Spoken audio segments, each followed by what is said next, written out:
Welcome to another edition of Close Mode, the Enterprise Sales Show. I'm Brian Dietmeyer, CEO of Close Strong, the home of precision guided selling. And today I'm excited to be here with Jonas Taylor. Jonas is the lead and the lead of enablement at Sigma Computing. And Sigma, very, very briefly, if you're not familiar with them, they help provide analytics from your cloud data without the need for experts, which I love that. Get the consultants out of the game. So anyway, Jonas, welcome to the show. What's up, Brian? I'm Jonas, calling in from London today. I'm actually doing some sales enablement and sales training out here with our UK team. We're starting to invest in our EMEA presence, but yeah, thanks for having me. I'm super stoked to chat today. That's true. I remember when we were talking last week, I encouraged you to do this show in a British accent, and I'm unencouraging you now. That was a joke. So, unless you're really good at it. So, we were talking last week about many things, like all things enablement, and I should mention too that in 2023 you received an Enablement Legend Award, which you said, oh, that's old, and I was like, no, it's not. You should be proud of it. So, congratulations on that. But given that you are an enablement legend, we are talking about all things enablement. And you made one comment about sales enablement needs to rethink or shift the way they think about training. And you kind of double clicked on that and said it's moving away from kind of the notion of education. So can you elaborate on that? What did you mean by that? Yeah. So, oh gosh, yeah, this will send me on a tangent for sure. So, I think at its core, I like to start with the why. I'm a huge Simon Sinek sucker of the golden circle, right? Why, how, what? And I feel like that's almost overused at this point, but I'm going to say it anyway. For me, the why behind sales enablement, we exist for one simple business reason. There's a number of like human and I think other interesting reasons for me, but for one simple business reason, and that is to get reps to productive capacity. And this requires a ton of things falling into place, right? I mean, you need great leaders, you need great salespeople, you need differentiated products, you need product market fit. And sales and internal content, or sales training and internal content, is like just one tiny piece of the puzzle. Yeah. And that's like my beef with sales enablement today is that, to your point, it's education-centric and content-centric instead of learning-centric. And I won't take like any credit for these concepts. It comes from this really smart guy, Nick Shackleton-Jones. He wrote one of my favorite books of all time titled How People Learn. Okay. Yeah, I can't recommend it enough. And the short of it is that education emphasizes instructional design. So think of things like test, compliance, lectures over experience design. And, back to my earlier point, the purpose for sales enablement is performance support, get reps to productive capacity. Yeah. That only occurs when we provide information that matters to people. And you do this by tying, whether it's training, whether it's content, like to the job. So that's some of the things I'm seeing today. Like I can absolutely kind of go more into detail if you want. Yeah. But I wonder, Jonas, a kind of follow-up comes to mind that if I go back to like history of sales training, it was all personal sales skills, right? It's all human sales skills, right? Look at what is on his desk and the pictures on his wall, it was all those kind of things. And then we made this metamorphosis to like selling as a business process, which was cool. And then we started rolling out at scale all of this kind of methodology training because it was and I wonder how much of this current mindset has to do with the legacy approach to these massive rollouts of methodology, because it was a new way to try to systematize what was rather random. And I feel like, not to lead the witness, but that's kind of the core problem. And you're suggesting we need to move away from that. Oh, totally. I think, right, the old way is, I think people hear training and they think content, they think PowerPoint, and it worked and it got us here. And there's kind of this new age of sales enablement. And I think just learning and development in general, there's this new age popping up where it's more around experience design. And so I think, for example, there's this really famous learning model. It's just called the 70-20-10 model. And it's been around for a minute. I couldn't even tell you like who came up with it, but it's like a pretty well-known thing at this point where 70% of learning comes from on-the-job experience. Yeah. 20% comes from working with others, and then 10% comes from formal learning interventions. And yeah, and I think there's like one way to misinterpret this, and it's that only 10% of, a sales org's learning comes from enablement. For me, I think good learning experience design taps into this model, right? Like enablement should be less about training. It's less about the content. It's not about me, the lecturer. I'm not supposed to be the Yeah. hero of everything, but it's about making training actionable. It's about leveraging reps and managers to come speak and be part of the training. And it's the partnership that occurs with the frontline manager after a training intervention. And if we want like a real world example, I think of like my best teachers in, throughout college, throughout high school, throughout middle school, the ones that really left an impression on me. They set up activities, they made us write songs about historical events, they brought in guest speakers. The teacher was 100% responsible for my learning, but when I look back on it, only 10% of it was only 10% of my learning like actually Yeah. came from homework and pop quizzes. And I think it's a misperception of what sales enablement is. People think it's just sales training. And I think a lot of sales enablers, because whether maybe they come from a legacy version of it or because, their stakeholders and their business partners see them as sales trainers, I think a lot of sales enablers just believe that, oh, this is what I am, but we're more than that, right? And like even like competitive tennis, like another example that I'll give you is when I played competitive tennis, training wasn't about reading how to be good at tennis. It was a diet, it was an exercise regimen, it was rallying with a partner, it was watching game tape. For me, sales training or sales enablement, it's the same thing. There's a framework, there's a process, you need a coach, role play, and feedback loops. And so much of the magic for what we do, whether it's from a learning perspective, whether it's from a training perspective, for me, I would not be a good sales enabler if it was not for my frontline partnerships with Yeah. my VP of sales or with my managers or with reps that are my champions. Like that is where the magic happens, and that's how you get learning, and that's how you get training to stick. Yeah, you just and maybe I knew this sometime back, but I'm still like this notion of 70% on the job and 10% that's still kind of resonating in my brain. And that 70% then means when we think about enablement, at least to me, we need to think about real-time interventions. And you said on our pre-call last week, what can we do right now to hit the number? And I'm kind of connecting back, like we need these real-time interventions. And by the way, one might say that's coaching. We know the stats I see, 5% of pipelines being coached. So it's not going to be done by coaching. It is an enablement function. And I'm trying to like wrap my head around all this, that it is no, but it's a redefinition of, we need to rethink how we think about it. And how do we have these interventions real time at a moment in time when people need it and the way they're going to learn. Does that sound about right? Oh, 100%, right? Okay. Like when it comes, yeah, I think you're spot on. When it comes to like coming up with a sales training or something that we want to do, like salespeople don't give a shit about learning frameworks like Addy Yeah. or Kirkpatrick. Like they don't care about our build process. They need things like right now to help them hit their number. And for me, one day that could be slides. It could be, hey, we don't have slides from product marketing that outlines this specific use case or these specific or logos for this specific vertical. Like, is this something you can help with? Or, hey, I don't have slides that speak, much to this specific like value. Or, hey, I need an ROI calculator because this is a really big deal. This is actually potentially the biggest deal of the quarter. It's going to be an absolute pain in the ass to get it across procurement.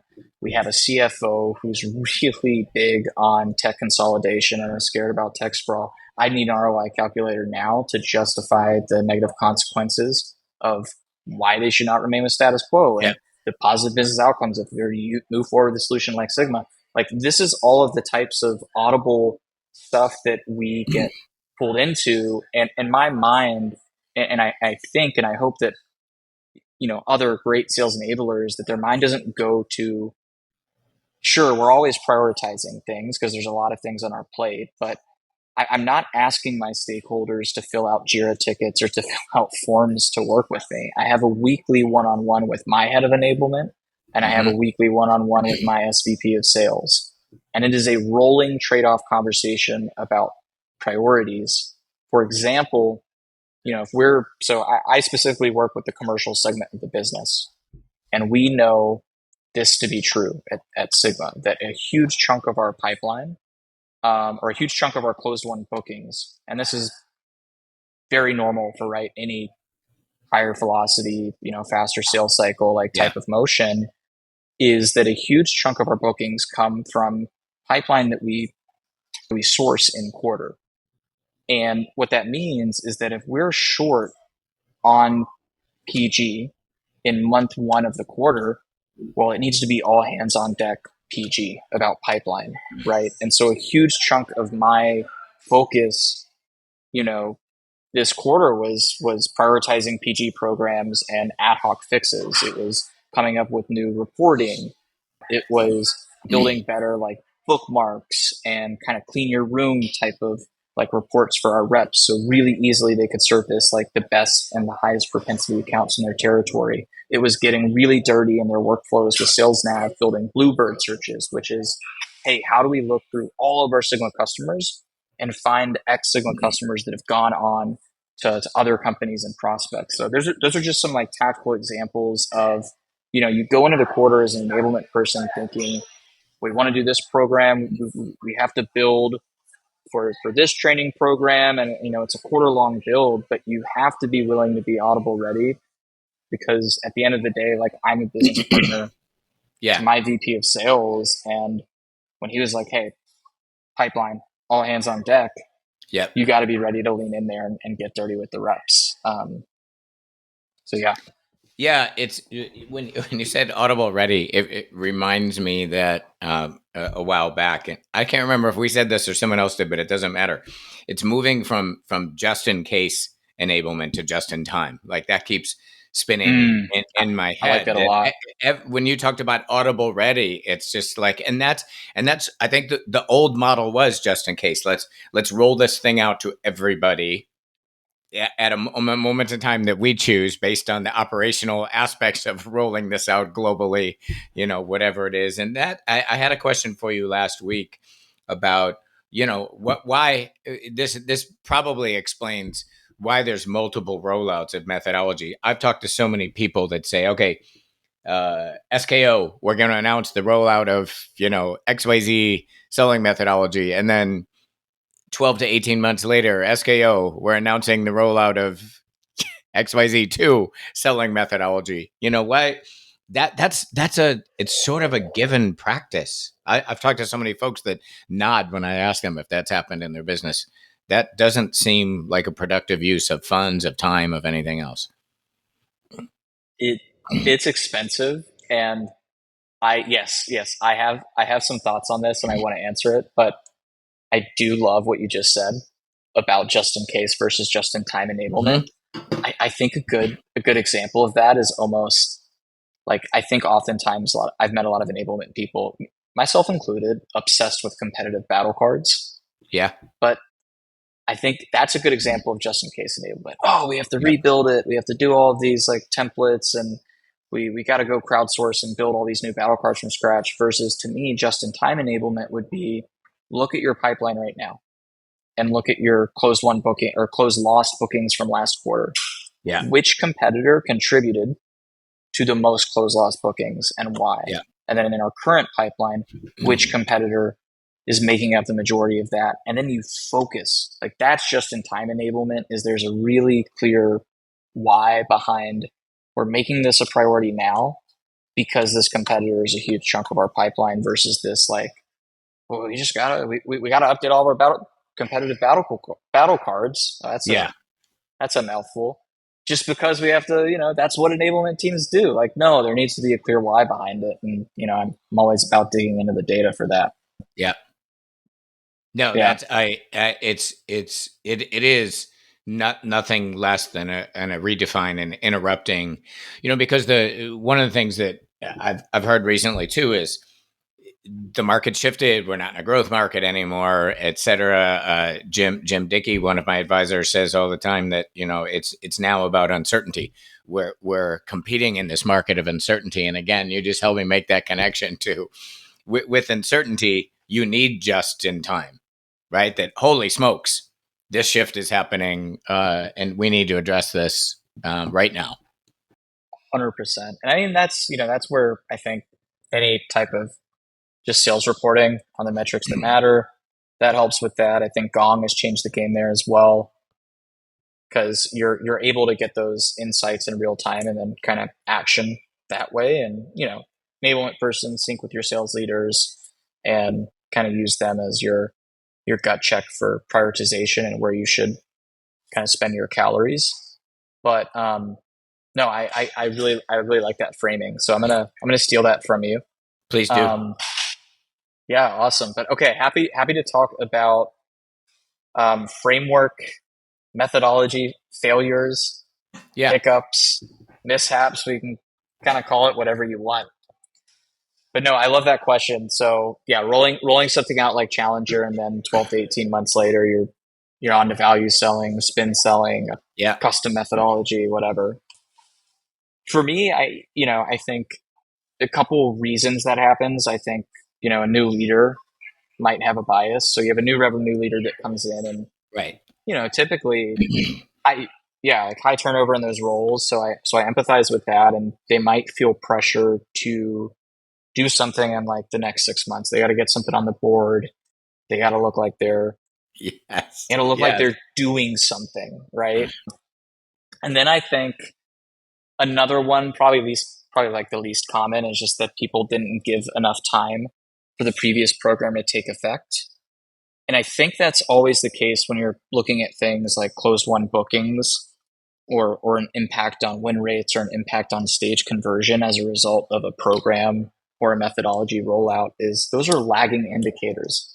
There's so Yeah. many things that happen before that, before you're going to notice any type of trend quarter over quarter or year over year, for those things to take effect, especially when you're talking about, I mean, it's just math, right? When you're talking about enterprise and you've got some deals that are 200 250 day sales cycles, and it's going to be 200 days at a minimum until you start seeing a significant change in the way that your pipeline's being managed, deals are progressing, and all of that good stuff.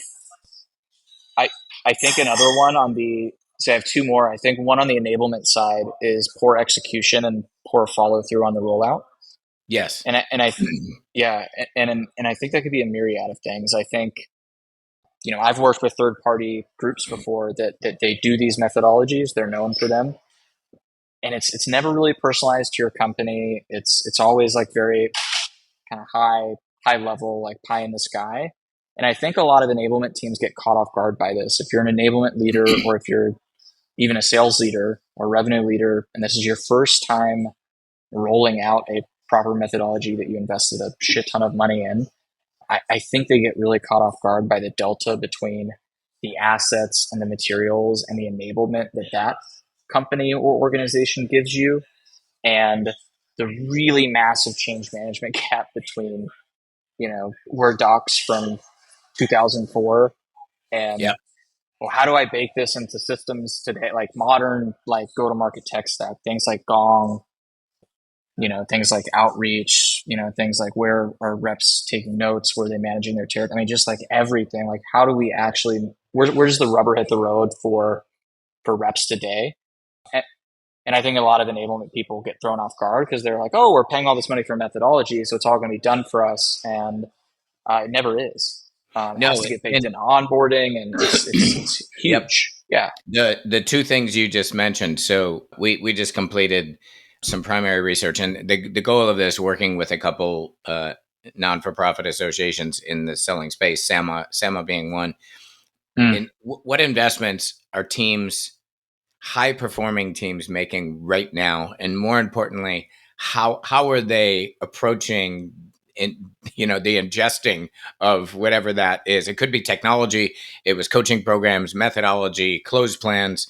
We looked at about 7 different items, and it was interesting, something we know in our gut that you just said, that the top performing teams, those closing at greater than 60%, I think, and those on average meeting their team goals, you just said the two things. Whatever it was they invested in, it was customized to a great degree. It was relevant. It was very scenario relevant for reps. And the second part is what you just said, and we all know, they operationalized this stuff. They put as least Boom. as much emphasis on that. And so those are the report will be coming out soon, but at the high level, it's got to be crazy relevant, contextual, and then two, you got to operationalize it. And I've often complained that in my past company thinking, we did a lot of global negotiation training rollouts, and I would get RFPs.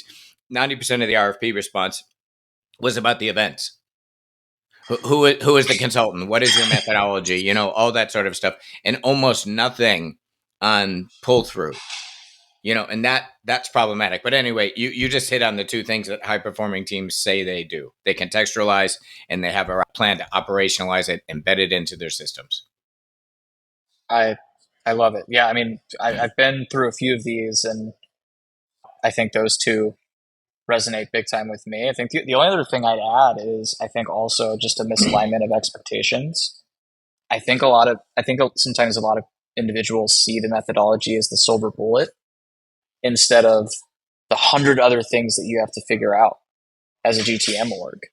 Yep. So yes, to your point, it's the reinforcement, it's the operationalization, but there's a ton of other teams that go to market and revenue work with, right? There's marketing, there's product marketing, there's CS, NDR, net dollar retention is like one of the most important SaaS metrics today. Your RevOps team is, I follow all these sales meme accounts and I love it because everybody makes fun of RevOps, especially if you're on the sales side, but they're your best friend and they need to be. And it's so important for that infrastructure and foundation to be there to scale. And like, I very much come from the camp of like, great process makes good people great, and great process can also make average people good. Yeah. Like, so, bit of a tangent there, but I think that all those things are also important. And, if the methodology is the fix, um, or for me, methodology is never the fix. It is part of the fix. Yeah. It, And it has there's a it has a lot of role. other things that go Yep. into it. Yes, 100%. Yeah. I agree, and I just made that note that it has a role. And my argument with a lot of folks is you probably don't need more of it. You probably need to pull through what you have. So if your instinct is to go, well, I used XYZ in my last company and I'm new here, it's like, no, no. Pull through what you made the investment in. That's probably going to help. The other thing I'm hearing very often in my regular business life, and then on the podcast, is that, and this has really been like a bright light shined on this lately, that a lot of the sales process and methodology is linear, and buying is not linear. Mm. And you talked about being able to audible, and I'm hearing this a lot lately, that we have to stop thinking of this consistent linear process over and over again, because deals are not hearing us. They're not agreeing with our linear approach. And yeah, when you said audible, that ties to that notion that this isn't linear. It's like, oh, this changed. What do we have to do right now? I love that. I've been thinking about that a lot too. I am a sucker for sales process. Salespeople aren't. But no, I think about that a lot, like from a training, from an enablement perspective, what can we do better Yeah. to make it, stick with reps better? And it's less about stage exit criteria and entrance criteria. I mean, those are good things, right? Like they're Yeah. good for management, they're good for leadership, they're good for us to know. They help the org get to where they need to be from a forecasting point of view and being within 5% and all that good stuff. But reps don't want to know stage one, stage two, stage three, stage four. Reps want to know, what do I do in stage one? Right. Reps want to know, what do I do in stage two? And what things are you giving me to help me do my job there? Right? Like Yeah. Yes. stage one is this Yeah. call, and this type of call looks this way. Stage two is, a demo call. And this is how a demo call should look. And if it goes this way, you need to have another demo call that brings in more stakeholders, and you try to start multi-threading with the EB. If it goes another way, well, you need to do a workshop and you have it this way. If it goes this, like, it's if this, then that. And it's much Yeah. more like mapped around the activities and the behaviors that you expect from reps Yeah. versus here's a sales process, like follow the stage gates in Salesforce, have fun. Like, that's kind of useless. Well, and I've been hearing a lot of that too lately. It's sort of like, yeah, you're auditing these aggregated stages and telling me I need to do X, Y, Z. And I spoke with a couple frontline sales leaders who I could tell from talking to them they were great coaches, and they put their like the auditing thing. Yeah, the report can tell you this needs to happen. My goal as a coach is to say, hey, Jonas, let me help you get that thing done. What can I do to help Mm-hmm. you get that thing done? And that's the next stage. So yeah, this is you have gotten my brain spinning about all sorts of things, and I go back. I think we've kind of landed this whole thing from kind of just in time, just in case to just in time. That the world has shifted, like that thing you threw away from me. And moving away from education as the core of what we do to understanding things aren't linear, things are unpredictable, and it is just in time support on this deal. That's our challenge, and that's messy. It's doable, but it's messy, and I think people lean back to the other stuff because it is more linear and you can process map it. But what you're talking about is messy but really effective.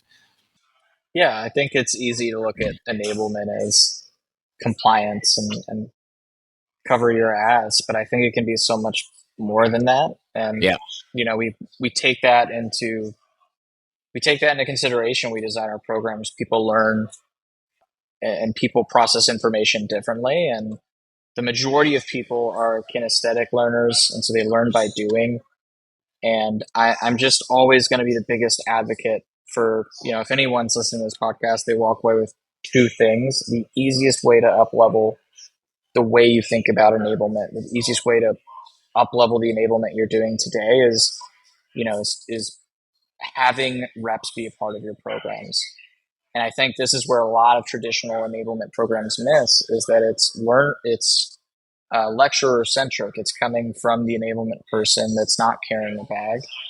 Funny enough, I do have a bag. I do have variable comp, and I'm a huge advocate for enablement people having variable comp based Yeah. on the company performance, or based on the reps that the segment that they're tied to, or based on ramping rep performance, whatever the model is. I'm a huge advocate for that because it gives enablement teams skin in the game, and it's going to help them move to this model of, what can I do right now that's going to impact the bottom line of the business in the right way? And what can I do right now that's going to help reps get to productive capacity? Typically that comes down to closing deals. And the best way we can do that is have reps and have managers and have leaders be a part of every program, every training we build. We just launched a new onboarding boot camp actually at Sigma that's in person. And the feedback that we got from our first boot camp, me and this other enablement guy, Joe, who's on my team, he's got years and years of enterprise sales experience. And I think he's stellar and better than me in so many ways. Both of us, poured our hearts out into building this entirely new training curriculum from scratch. First call excellence, like we hands-on tier reps territories, like literally their second or third week at the company so that they leave boot camp being PG ready. We have great content, and everyone says we have great content. Everyone says we have great training, but the feedback is always, when we ask people, what was the best session for you, and which one was the most impactful for you, and which one gave you advice and information that you can apply stuff to your role tomorrow? It was, it was the Q&A with Johnny, or the Q&A with Adam, or the Q&A with Yeah. Katie, where they showed me how they're tiering their territory. They showed me the slides that they're using and the discovery cheat sheets that they're using and how they're thinking about first calls. It was a Q&A with the AE and the SC pair Yeah. telling me how they collaborate on calls. And I think that is just, I think that just reinforces Oh, a lot of the you're stuff I've been going yeah. on a tangent about. No, but you're right, and there is for you and anyone else who's listening. There's a podcast I did with the enablement lead at Snap for Snapchat, and that was the Nice. entire thing was that how do you put that structure in place? So you, sir, have been super generous with your time and your ideas, both in prep and now on this call, and also for all of us who have traveled internationally. For you to execute this podcast, which is late in the day for you after traveling internationally. Thank you so much because I know that's not easy. No, anytime. I love nerding out about enablement, and yeah, I think we're hitting a new era, and it's time to step up. I think we can be one of the most important organizations in the company if we get it right. Yep, I agree, and you've added greatly to that body of knowledge. So thank you. Appreciate you, and thanks for having me. This was great.